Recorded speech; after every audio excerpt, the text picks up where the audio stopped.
ప్రతి పల్లెకు బస్సులు నడిపిస్తాం. జిల్లా కేంద్రంలో 13 సూపర్ లగ్జరీ ఎలక్ట్రికల్ బస్సులు ప్రారంభం. నష్టాల బాట నుంచి టీఎస్ఆర్టీసీ క్రమంగా గట్టెక్కుతోంది.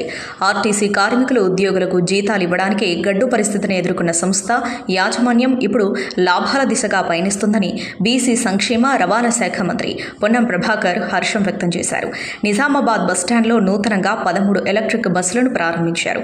ఈ సందర్భంగా ఆయన మాట్లాడుతూ కేటాయించిన 65 బస్సుల్లో 13 విద్యుత్ సూపర్ లగ్జరీ బస్సులను తొలి విడతలో ప్రారంభించారు. ఈ బస్సులను నిజామాబాద్ నుంచి జేబీఎస్ వరకు నడపనున్నారని తెలిపారు.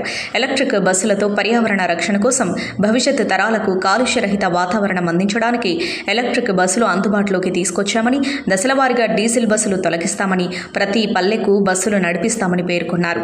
ప్రజాపాలన ఏర్పడిన తర్వాత విప్లవాత్మక మార్పులు చేస్తూ ఆర్టీసీని దినదిన అభివృద్ధి చేస్తున్నట్లు పేర్కొన్నారు. అలాగే మహాలక్ష్మి పథకం ప్రారంభించిన నాటి నుంచి 3,500 కోట్ల విలువైన ఉచిత ప్రయాణం మహిళలు చేశారని తెలిపారు.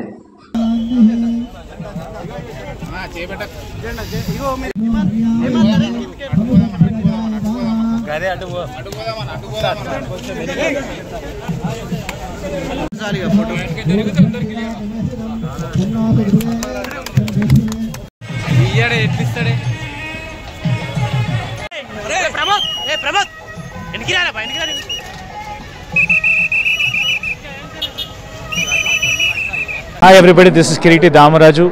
Like, share and subscribe to Saira TV. Oh, Saira!